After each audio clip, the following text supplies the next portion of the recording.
Pada subuh ini menyambung pengajian kita pada pertemuan yang lewat, di mana kita membahas tentang 7 langkah syaitan atau iblis dalam merusak, menggagalkan ibadah manusia. Le tak konang le mama, tak konang yang potong le. Lain. Kemarin kita sudah bahas 4 poin.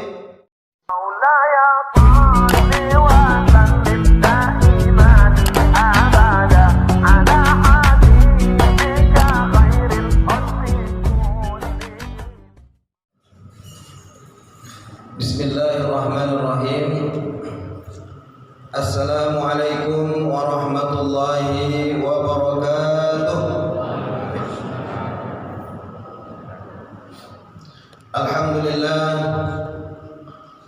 Alhamdulillahilladzi an'ama 'alaina bi ni'matil iman wal islam wa hadana ila shiratal mustaqim. Asyhadu an la ilaha illallah wahdahu la syarika lah wa asyhadu anna Muhammadan 'abduhu wa rasuluh. Allahumma shalli wa sallim wa barik ala sayyidina Muhammad wa ala alihi wa ashabihi wa man tabi'ahum bi ihsan ila yaumiddin. Bersyukur kita kepada Allah Subhanahu wa taala. Alhamdulillah, pada subuh yang barokah ini kita masih diberikan kesehatan dan kesempatan sehingga kita dapat hadir di masjid yang kita cintai ini untuk melaksanakan sholat fardu subuh. Alhamdulillah berjamaah, dan insyaallah saat ini kita lanjutkan dengan kegiatan rutin kita. Kemudian salawat dan salam Allahumma sholli ala sayyidina Muhammad wa ala ali sayyidina Muhammad. Mudah-mudahan Allah sampaikan kepada baginda Rasulullah sallallahu alaihi wasallam sehingga kita berharap kelak di yaumil mahsyar mendapatkan syafaat dari Rasulullah sallallahu alaihi wasallam. Amin ya rabbal alamin. Ya, sama-sama kita muliakan, kita hormati Bapak Camat Hadun, seterusnya Datuk Bendaro, dan seterusnya yang memuliakan Abuya, seterusnya seluruh kaum muslimin dan muslimat, jadi pandai, alim ulama, tokoh masyarakat, datuk-datuk adat, hadirin sekalian. Pada subuh ini menyambung pengajian kita pada pertemuan yang lewat, di mana kita membahas tentang 7 langkah syaitan atau iblis dalam merusak, menggagalkan ibadah manusia. Le tak konang le mama, tak konang yang potong le. Lain. Kemarin kita sudah bahas 4 poin. Yang pertama, iblis akan merusak dengan cara menggagalkan, melarang kita untuk beribadah. Jika jalan ini gagal, maka dia akan coba untuk menyuruh kita beribadah, tapi dengan cara ditunda. Kalaupun ini gagal, kita akan disuruhnya beribadah tepat pada waktu, tapi dirusak dengan cara cepat-cepat.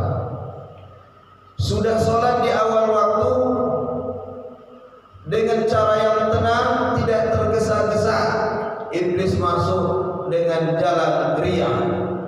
Ibadah kita tidak dilaksanakan dengan ikhlas. Kalau 4 tahapan ini berhasil kita lalui, apakah iblis kalah? Ternyata belum. Iblis akan masuk dalam langkah yang keempat, yang kelima maksudnya. Iblis akan masuk dengan langkah yang kelima. Apa itu langkah yang kelima? Dibisikkanlah ujub di dalam hati kita. Dibisikkan ujub, Pak. Sholatnya lah di awal waktu, dilakukan dengan tenang. Begitu mendengar suara azan, Allahu Akbar, Allahu Akbar, kita sadar betul ini panggilan Allah, bukan panggilan sembarangan. Orang kalau kita datang undangan ke rumah saja, kita segan kalau tak datangi.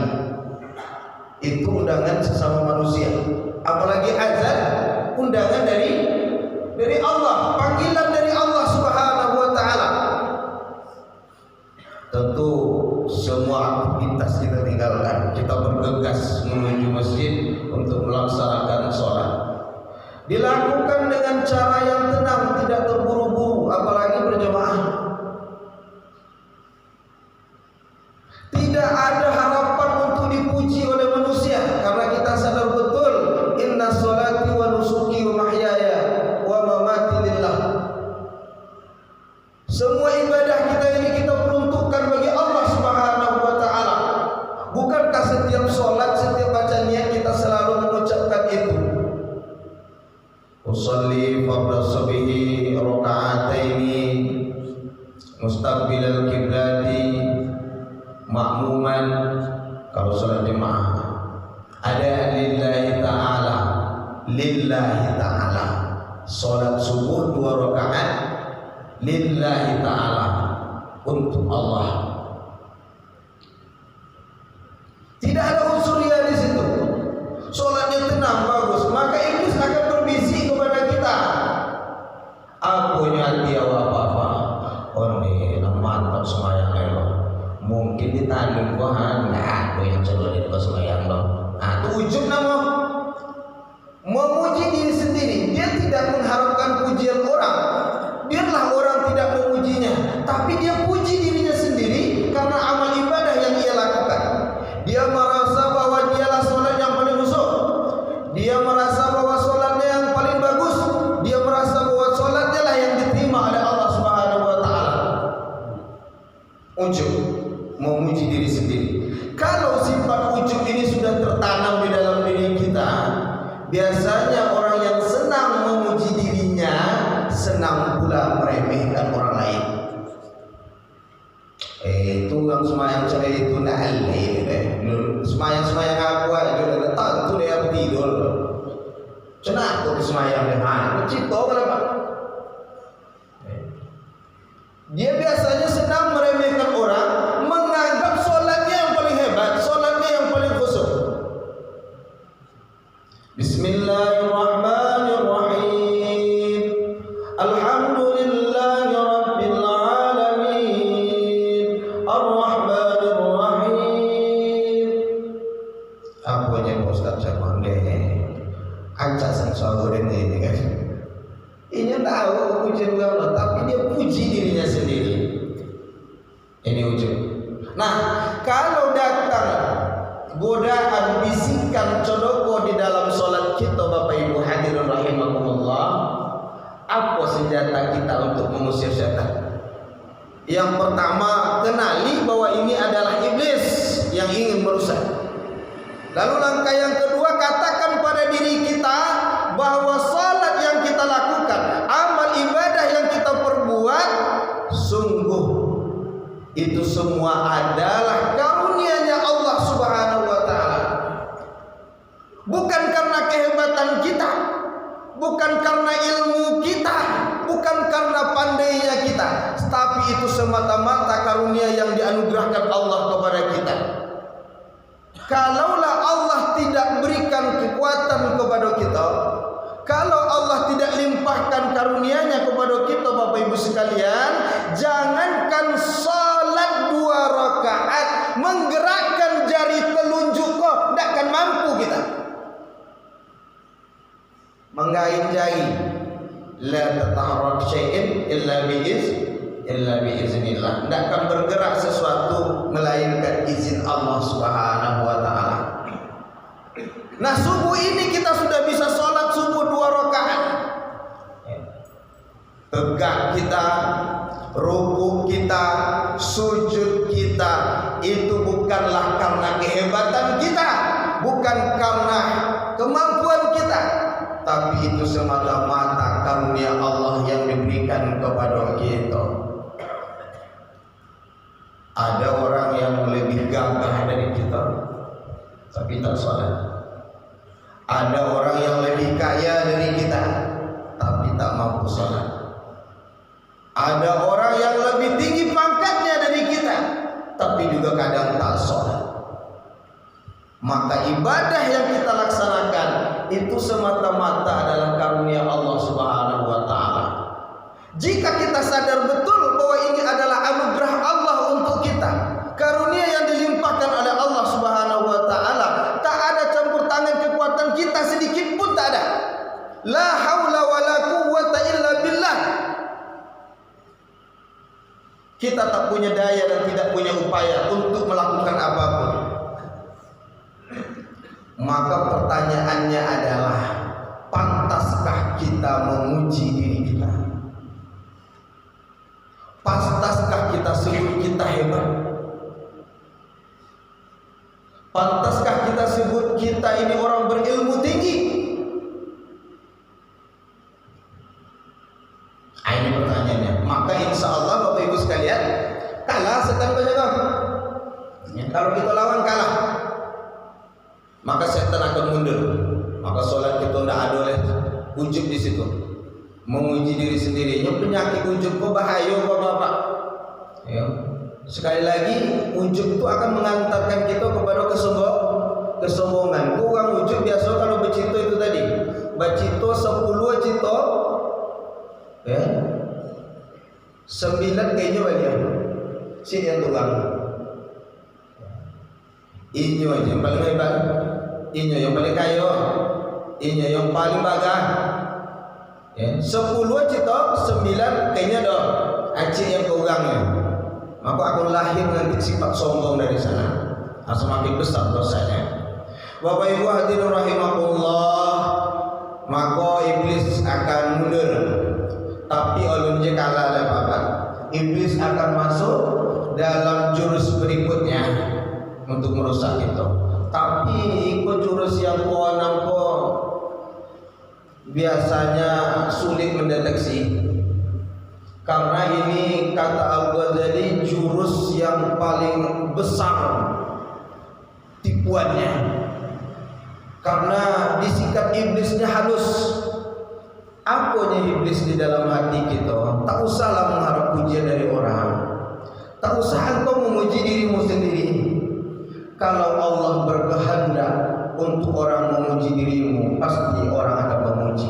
Serahkan aja kepada Allah. Kalau Allah berkehendak, nanti engkau akan dipuji dengan sendirinya. Wah, itu rayuan tingkat tinggi, seolah-olah memang mantap kok. Dibawa awak ke Allah Ta'ala dulu deh. Serahkan ke Allah Ta'ala. Kalau Allah berkehendak nanti engkau dipuji, maka orang akan memujimu. Tak perlu kau harapkan pujian dari orang. Biasanya jurus ini masuk kepada orang-orang berilmu. Ustaz, ini memang saja engkau atau masuk umi. Nah, kalau datang bisikan seperti ini, kenali bahwa ini adalah bisikan iblis. Ini adalah bisikan daripada syaitan. Bagaimana cara kita untuk melawannya? Bapak Ibu hadirin rahimakumullah, kalau kita beribadah kepada Allah Subhanahu wa taala dengan niat ikhlas, seperti apa ikhlas itu? Kalau kita ingin serahkan kepada Allah Subhanahu wa taala, serahkan bulat-bulat, jangan setengah-setengah. Cako itu diserahkan kepada Allah taala tapi setengah-setengah. Ada ujung, dan serahkanlah ke Allah taala. Tapi yang ujung apa ujungnya? Kalau orang terpuji, itu dari Allah Taala Tuhan memujinya. Nah, ada ujung. Jadi rianya di sini halus sekali. Karena penyakit ria ini sangat luar biasa. Kalau penyakit dengki, kata Rasulullah Sallallahu Alaihi Wasallam, menghapus pahala ibadah lain seperti api menghanguskan kayu bakar. Apa tinggal mama? Jadi abu. Orang dongki hilanglah pahala puasanya, hilang pahala sembahyangnya, hilang pahala sedekahnya, disebabkan sifat dengki. Kalau ria, kata Rasulullah Sallallahu Alaihi Wasallam, menghilangkan amal ibadah kita sebagaimana air memadamkan api. Nah, ada sisa elemen. Kalau api mangin kayu, apa sisa? Leagu. Itu parah. Seperti air memadamkan api. Kalau banyak ayu asok kena ada sudah tulen. Ria yang sangat kecil, karena perkara ria ini sangat sulit sekali, halus sekali. Kadang-kadang iblis memerintahkan kita ibadah, tapi diselipkan, dimasukkan bisikan-bisikan yang akan merusak kita di sana. Maka perkara ria harus hati-hati.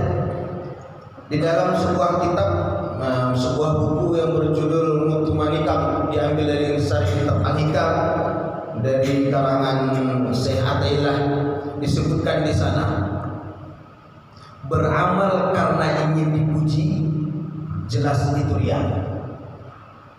Indah beramal karena takut dipuji itu ria juga.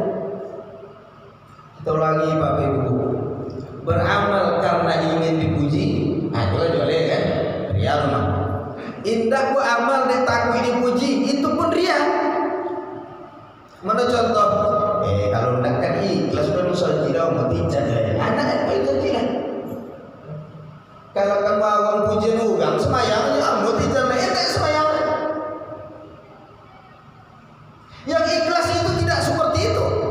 Tetap beribadah kepada Allah Subhanahu wa taala, nafikan semua niat-niat yang lain selain mengharap ridha Allah Subhanahu wa taala. Bukan tidak beribadah, tetaplah beribadah. Tidak bisa dapat mencapai Ustaz. Tetap kita berusaha. Kalau hari ini tidak muncul, mungkin besok muncul keikhlasan. Makanya kata orang bijak, jangan menunggu ikhlas baru beribadah, tapi beribadahlah terus sampai kamu ikhlas. Kalau menunggu ikhlas mau ibadah untuk ibadah semayangnya. Nah, ini ria sangat halus sekali. Maka kita lawan dengan tadi, serahkan kepada Allah Subhanahu wa taala. Allah ingin membuat orang memuji kita atau tidak, semuanya untuk Allah. Aku tak peduli, kata diri kita. Aku tak peduli mau dipuji orang atau tidak. Aku tak peduli. Bulan mengharapkan keridhaan Allah Subhanahu wa taala. Makanya sesuai dengan kaji kita yang pertama tadi, amal ibadah itu setiap kali kita melakukan ibadah itu selalu diingatkan dengan niat. Oleh para ulama itu disusun niatnya. Di ujungnya selalu diidomahkan niat kita kepada Allah Subhanahu wa taala. Berwudu kita sengaja aku mengambil air wudu, menghilangkan hadas kecil, ya, lillahi ta'ala. Sembahyang subuh kita ujungnya lillahi ta'ala. Apa ibadah ujungnya lillahi ta'ala? Untuk mengingatkan kita bahwa tak ada niat lain, kita beribadah semata-mata karena Allah Subhanahu wa taala. Bapak Ibu hadirin rahimakumullah, iblis akan mundur. Tapi iblis akan masuk dalam jurus berikutnya. Ikut jurus yang terakhir pun tak lupa satu orang pun naik ke depan. Orang-orang yang hobi mencek kaji besok naik. Apanya iblis cakap divisi apa terima? Bukankah nabimu pernah bersabda bahwa Rasul pernah menerangkan semuanya datang dari Allah, ditetapkan oleh Allah. Kalau kan masuk surga ini. Kalau kan masuk neraka ini. Awak boleh ditetap. Enggak dong mau batang ceramah Ustaz batang aja setan kawan. Ceramah Ustaz batang apa ya Ustaz ada batangnya. Semenjak kita di dalam rahim 40 hari berbentuk nutfah, 40 hari lagi berbentuk alaqah segumpal darah, 40 hari kemudian berubah menjadi mudghah segumpal daging, 40 hari kemudian datanglah ruh. Malaikat meniupkan ruh ke dalam rahim Allah, maka ditetapkanlah ompek perkara di situ. Dan sudah ditotak saluran soti gak ajal ke segala macam, masuk surga masuk neraka ya kan. Divisi oleh setan negara. Kalau kan masuk surga terangnya. Kalau kan masuk neraka semayang dan semayang indah le manfaat oleh sudah ada Allah taala ada sado. Endak semayang. Tanya kawan kan aku jadi semayang. itu dia. Aku kaji ya. Itu dia bukan situ adalah. Bagaimana caranya? Ini adalah salah satu tipu daya iblis, syaitan. Bagaimana cara kita? Ingatlah Bapak Ibu sekalian rahimakumullah, bahwa sholat kita, ibadah kita pun tak untuk surga, bukan karena takut kepada neraka, tapi karena Allah. Karena Allah. Toh kalau seandainya kita ditakdirkan Allah masuk surga, bertambahlah kenikmatan surga karena ketaatan kita. Toh kalau seandainya Allah takdirkan kita masuk neraka, Allah tidak masukkan kita neraka karena kebiadaban kita. Allah tidak masukkan kita ke dalam neraka karena maksiatnya kita. Tapi barangkali itu keadilan Allah. Satu hal yang perlu kita ingat, bahwa Allah tidak menyalahi janjinya. Innallaha la yukhliful mi'ad. Allah tidak menyalahi janji. Salatlah, Allah akan balas dengan kebaikan. Tak perlu mengharapkan surga atau takut kepada neraka. Nah, inilah yang dilakukan oleh Rabi'ah al-Adawiyah. Di tangan yang satu dia menenteng ember yang berisi air, di tangan yang satu dia bawa obor api. Rabi'ah, apa yang engkau lakukan? Aku sedang latihan ikhlas beribadah kepada Allah. Apa maksudnya ini Rabi'ah? Aku ibadah kepada Allah, aku beramal kepada Allah bukan karena mengharapkan surga. Ini api. Kalau bisa, aku matikan surga itu, aku bakar surga itu, biar tidak ada surga, biar aku tidak beribadah karena surga. Ini air, kalau bisa, aku siram neraka, biar tidak ada api neraka, karena aku ibadah bukan karena takut kepada neraka, tapi ibadahnya mutlak mengharapkan Allah Subhanahu wa taala, keridhaan Allah Subhanahu wa taala. Maka kalau datang bisikan seperti ini, kita luruskan, kita bicara kepada diri kita sendiri, insya Allah syaitan pun insya Allah syaitan pun kalah. Bapak Ibu hadirin rahimakumullah, selesai 7 langkah iblis. Maka kalau kita melaksanakan ibadah sholat selamat dari yang 7 perkara ini, mudah-mudahan kita akan mendapatkan sholat yang khusyuk, sholat yang diterima oleh Allah Subhanahu wa taala, dan dia akan berfungsi di dalam kehidupan kita. Apa fungsinya di dalam kehidupan kita? Inna sholata tanha 'anil fahsya'i wal munkar. Salat, orang yang salat takkan lagi berjudi, orang yang salat takkan lagi minuman khamar, orang yang salat takkan lagi narkoba, orang yang salat tak lagi berbohong, orang yang salat tak lagi menipu. Kenapa? Salatnya sudah berfungsi mencegah perbuatan keji dan munkar. Nah, kunci daripada mengatasi ataupun membentengi diri dari 7 jurus iblis setan ini, ingat, inna syaitanu aduwwun. Syaitan itu adalah musuh, fattakhidhuhu aduwwan. Maka jadikan ia, perlakukan ia sebagaimana engkau berlaku kepada musuh. Setan lu nya, tapi ini bawa kawan ya kan? Tidak memposisikan setan itu seperti musuh. Awak kalau musuh juga kan itu. Jangan berkawan pai sesama nyampu no dia. Menyampu itu no dia. Itu ada musuh awak situ. Ala sebulan dak teguran. Lalu ini di jalan tuh. Kalau dia jalan minta Pak. Kenapa? Karena dia kita anggap sebagai musuh. Maka hendaknya dalam masalah ini memperlakukan iblis pun, memperlakukan syaitan pun layaknya kita seperti seorang musuh. Sedikit pun kita tak mau mendengarkan ajakannya. Bapak Ibu hadirin rahimakumullah, demikian pengajian kita pada subuh ini. Mudah-mudahan bermanfaat, mudah-mudahan Allah lindungi kita dari setiap godaan bisikan iblis yang akan merusak ibadah kita kepada Allah Subhanahu wa taala. Amin ya rabbal alamin. Terima kasih atas perhatian.